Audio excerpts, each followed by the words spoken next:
My earliest memories of aviation was when I was probably 3 or 4 years old. I had an older brother who made model airplanes, and I used to try to help him. We built them, and we flew them, and we loaded them with glue and firecrackers, and flew them again, and they blew up. No, these were stick and tissue paper, rubber-powered. Remember, this was back in the 30s. I was born in 1934, and when I was 3 or 4 years old, it was like 37 and 38. Roanoke, Virginia, the gateway to the Shenandoah Valley, the southern gateway to the Shenandoah Valley. I took my first airplane ride in a 1938 Stinson monoplane with my brother at Woodrum Field in Roanoke, Virginia. That was in the year of our Lord, 1938. I remember it very vividly. The pilot was a air bum who later became the guru of the glider club in Roanoke, Virginia, and I'm trying to remember his name right now because I was with him last summer. Well, I really didn't get around to learning to fly until I had finished college and had worked for the National Advisory Committee for Aeronautics at Langley Field, at Langley Labs. I was an experimental aerodynamicist, and my specialty was internal aerodynamics, inlets and exits for high-performance aircraft. Jet engines and jet propulsion was just beginning to come in. I'm talking now in the mid-50s. And after I finished engineering school, mechanical engineering school at University of Virginia, and having worked at NACA at Langley Field, I joined the Glenn L. Martin Aircraft Company, and Mr. Martin was still alive in the year that I joined. It was hard to find a time card in those days, but I managed to get attached to the propulsion group for Project Vanguard, which was my roommate, Bob Adcock. We had a house on the beach in the Eau Gallie, Florida. It was his house. I rented a room for him. He was learning to play the organ, and he was driving me nuts. So while he was learning to play the organ, I went to Melbourne, Florida, and learned to fly. And my instructor, former RAF Spitfire pilot, who was a real air bum. I mean, this guy was unbelievable. And he was teaching me in a Piper J3 Cub. And I'll never forget, we were waiting for Eastern Airlines, which serviced Melbourne, to come by in a Martin 404. And he said, now, Bob, just as soon as that airplane lands, I want you to take off. And I said, wait a minute, I shouldn't do that. There's turbulence and stuff. He says, I want you to try it. Well, to make a long story short, I did try it, and I took off at perpendicular to the runway because the turbulence was there. And he said to me, he says, now, you know never to do that again. Caused me to take off at 90 degrees to the direction of the runway. I mean, it swung me around like you would not believe. And he said, you've learned your lesson now. You will not do that again. And he was right. I haven't done it since. There was such a plethora of old military fields that most everything was hard service. I don't think I ever landed on grass until after I started flying gliders. I do not have a power plane license. My only license is a commercial glider pilot's license. When I was a student pilot in Florida, all I had was a third-class medical, which is a student license. When I never completed my course of study or flying for a power license. The reason I didn't was because in 1958 I got married and quickly moved to California. Chief engineer for the X-405 rocket engine on Vanguard had been recruited by Aerojet General to come out there and be the project engineer for the Super Performance engine, and he recruited me out of Martin to come be the chief of test. I was too busy. I was too busy. I spent a lot of time at Edwards Air Force Base testing the super performance rocket engine with crazy people like Pete Everest and Martha Tilton's husband, and we used to call him Mr. Tilton. He used to piss him off. I was too busy. I was testing rocket engines and things like that. Dave and I, after the rocket engine, the super performance rocket engine was canceled because Tom Lamphere, who at the time was president of General Dynamics and was building some of the Century Series stuff, they were so mad at us because we could cause an F-84 or an F-86 to outperform a Century Series airplane for about 5 minutes if you ran the rocket engine. And the guys that were building the newer Century Series stuff were upset that we were causing them probably not to have to build airplanes.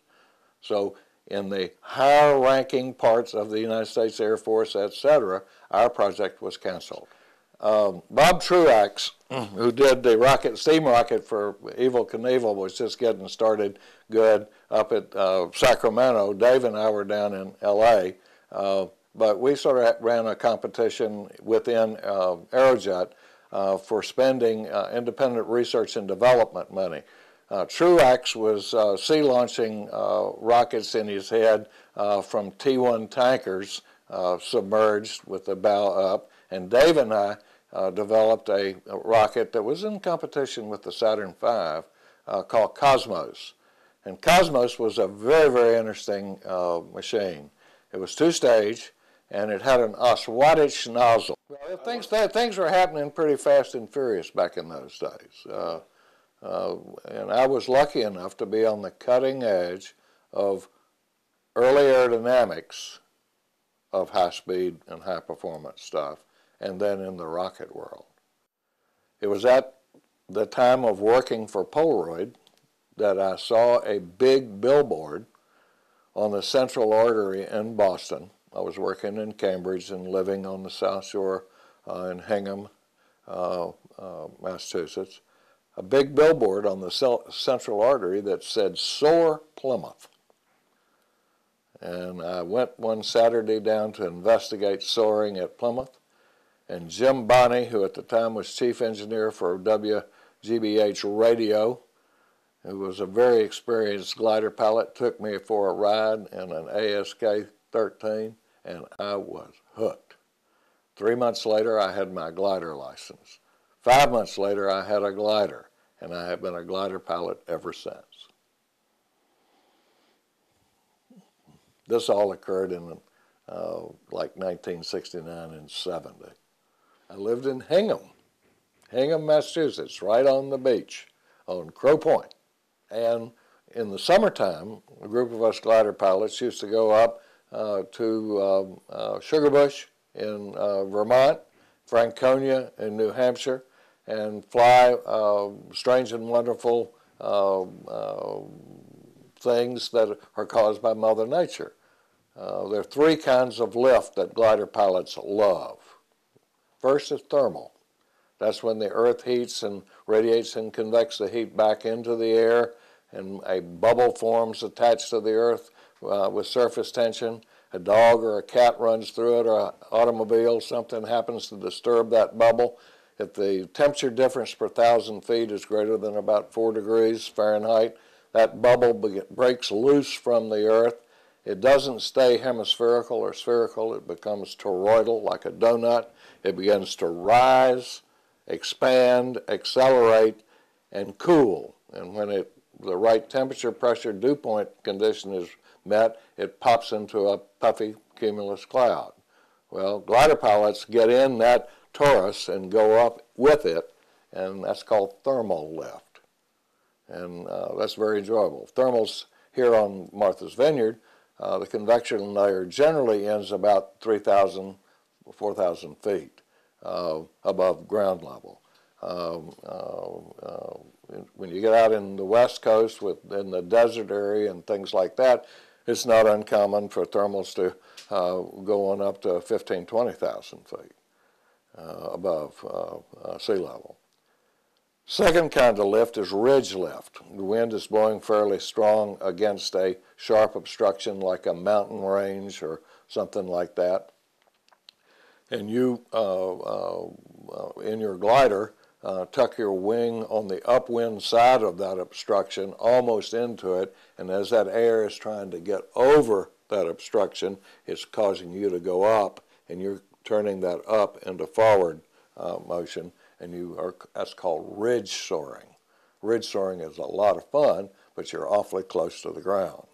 And you do not want to get on the backside of that obstruction or you'll be driven into the ground. Then the third kind of lift, which is probably the most exciting, is called wave. And wave lift is caused when the wind is blowing against a sharp obstruction like a mountain range at greater than 45 or 50 miles an hour.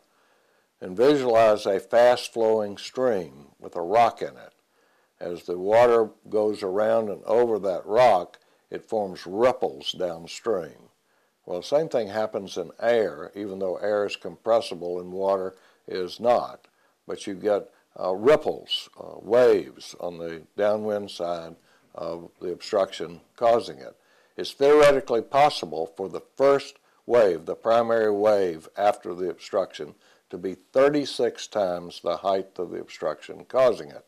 The world's altitude record for gliders now, set down in the Andes, is a little over 50,000 feet. The record was held previously, up until about 2 or 3 years ago, in the Sierra Wave in California at about 48 or 49,000 feet.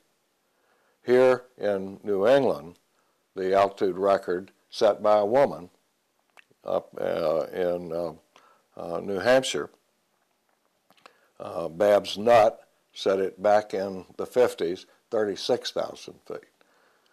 In Sugarbush and Franconia and places where you get recurring waves, generally in the spring and in the fall, you routinely get to above 20,000.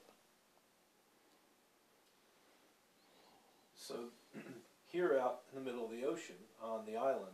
Primarily thermal. Occasionally we get a thing called a sea breeze front. Very unusual. It's probably happened that I've caught maybe 6 or 8 times in the some 35 years that I've been flying gliders out of Martha's Vineyard. A sea breeze front's an interesting phenomenon. It's onshore winds coming from 2 directions. One from the sound, one from the ocean. The heavy one has to go under the light one, and you get a shear line.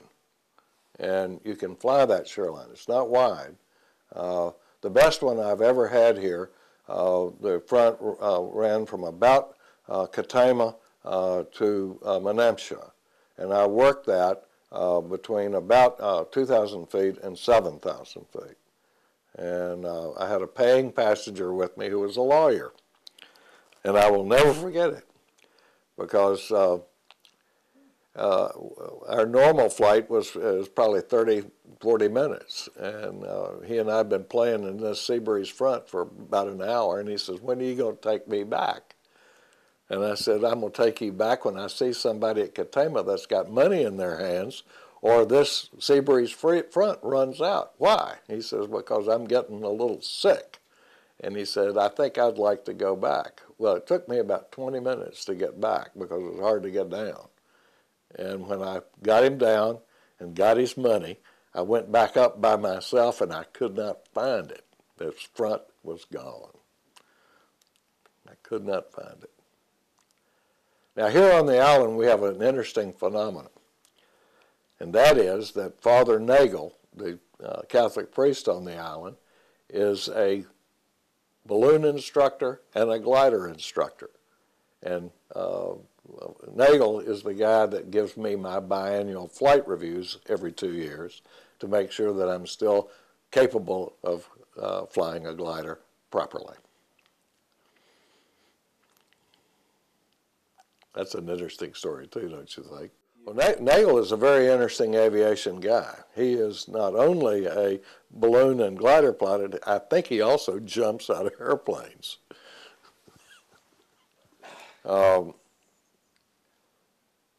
neighbor in Hingham and I started a commercial glider operation at Katama in June of 1978 on the weekends. We had a Cessna 172 Texas tail dragger with a Robinson Stoll kit on it as a tow plane. And we had a Schweitzer 222 glider with a 233 cockpit enclosure on it as our glider. And Glenn Jackson, who was my neighbor in Hingham, and I would come down here on Friday afternoons and fly sightseeing rides on Friday evenings and Saturdays and Sundays and go home on Sunday night or Monday morning. And we'd sometimes do as many as 30 rides a day, okay? Of course, back in those days, in the early 80s, late 70s, aviation gasoline was cheap. And we only charged $20 for a 15 to 20 minute ride. And sometimes we'd have people stacked up 13 or 14 deep waiting to take a ride with us on a Saturday or Sunday morning. It was a lot of fun. There were a lot of young people around. The people that we flew were your average middle-of-the-road tourist. They didn't live here on the island, but they came here on vacations. Well, Glenn and I flew gliders out of here from 78 to about 81 or 82, and we left. We had other things to do. We were replaced by Rob Wilkinson, Soaring Adventures of America. Rob, now my partner in the glider world here on the Vineyard today, but Rob came in and he started flying out of trade winds. Carolyn Cullen was still with us in those days, and Rob used trade winds to fly gliders. He had a three-place glider called a Schweitzer 233, and he towed with a Waco UPF-7, very similar to the one that the Red Baron Classic Aviators uses today to fly rides, not glider rides, but biplane rides out of Katama. Rob was at trade winds for a couple of years, then went to MVY, the big airport. And when he was at MVY, he had a motor glider, very similar to the one that he and I use today at Katama. And in about 1990, Rob came to Katama. Roy Nutting was the airport manager, and he and Rob got together. I'm Captain Bob. Rob is Captain Rob. And in 1996, Rob and I formed Martha's Vineyard Soaring, Inc. And we use a Grobe 109 motor glider to fly rides in. Rob and I have been partners now going on, I guess, 14 years. We are sort of the old guys at Katama that people like to talk to, we think. I've been on the Airfield Commission for Katama since '96. I was chairman up until a couple of years ago. I've sort of spearheaded the fundraising and so forth for the new hangar that we might be able to build in the fall of 2011 if we can get through all the conservation restrictions and have a bill passed in the state legislature that allows us to increase the footprint of the current hangar. But Katama means a lot to me. Katama is a wonderful rural grass strip. Up until several years ago, Rob and I could almost tell you when people were going to show up to take a glider ride. Let me explain that. Probably up until 2 or 3 years ago, 70% of our business was repeat. The same people coming to the Vineyard every year would come fly with us. But 2 or 3 years ago, that stopped happening. The middle of the road American tourist on Martha's Vineyard either didn't come, and a lot of them didn't because of economic reasons or whatever, or they didn't come fly with us. And I think it was mostly they didn't come. The adventurous middle class of America is changing. Computers, electronics, things to do other than take an adventurous ride. The biplane has experienced a similar situation. Not quite as severe as the glider world, but it's happening. We have to find a way to get young people interested in flying. The military has stopped feeding trained pilots into the system. They're just not using or training that many. As was previously mentioned, the cost of flying has become almost too much to bear. And the competition from other things, soccer, baseball, computers, electronics, and so forth, and the fear of risk.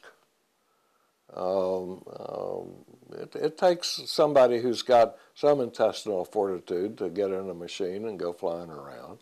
And a lot of the helicopter parents of today are resistant to their kids taking a risk.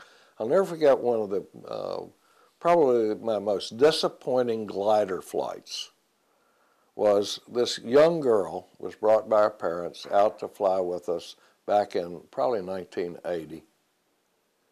And as I was quizzing her, she was probably about 12, about why she wanted to fly a glider and why she had pestered her parents so much to come fly.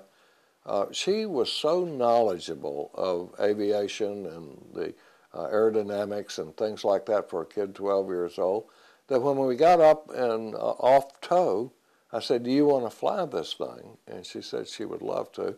Well, with very little instruction, she was flying the machine as good or better than I could. I didn't let her land it, but when we got back, I commented to her parents of what a wonderful child that they had and that she'd done most of the flying in our 20 or 30-minute flight. And they said, she couldn't do that. She couldn't have done that. She's not that good. She's not that smart. And I could have shot them because the kid did do it, and she was great. Well, it's that kind of parent that sort of kills aviation, too, because aviation is a risk. But it's no worse of a risk than riding a motor scooter or a motorcycle or driving a car or anything like that. But what I'm trying to describe is an environment here on the island and I think elsewhere in America that is causing children or young men and women not to get as attracted to aviation as people of my generation. Howie, you know that we started, Dick Sherman started, a experimental aviation group here on the island. Experimental aviation group is probably a misnomer.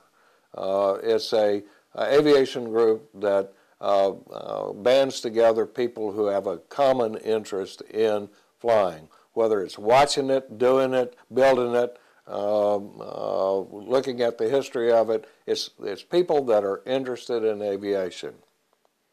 And we had a group that had a core of about 10 people that lasted, what, 10 years? Mm-hmm. And the reason it died, probably the major reason, is all of us got old and bored. And we did not bring into it, or even though we tried, any young blood. And probably it was our fault, but we never hit the hot button to get kids to fly. We did the Young Eagles programs. We did all that stuff, but we couldn't get it to stick. But we were never able to replicate you and Sam. A bunch of us here on the island, Howard Henriksen and Sherman and me and Costa. Sherman got us interested in starting an EAA chapter here on the island, and we did. And I think there's 13 names on it that they're charter. And I think that all started in like 97, 96 or 97.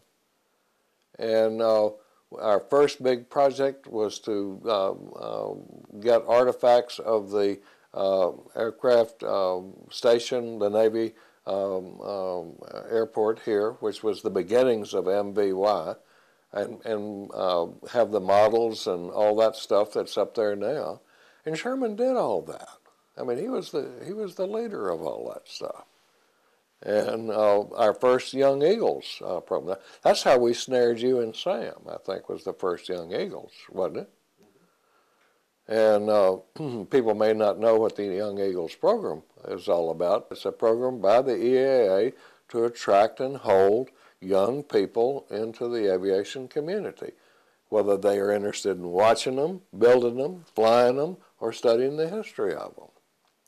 And that's what I think this program is all about, is how do you get young people involved as much as we were in flying. And my start was building model airplanes and flying paper airplanes and stuff like that as a kid. And then I got to be an engineer, and when I graduated from engineering school in 1956, the average mechanical engineer graduating from any engineering school in the United States had job offers numbering 14 or more. Engineers were in short supply. And the petrochemical people, the automobile people, the shoe people, anybody who was making anything was looking for engineers. And in my case, I had job offers from Douglas, Boeing, Martin, McDonnell, and I chose Martin because they offered me the most money and a position in the field that I wanted to be in, internal aerodynamics. But I'm sure I got into it because of my childhood experiences in aviation. I liked it. It was fun.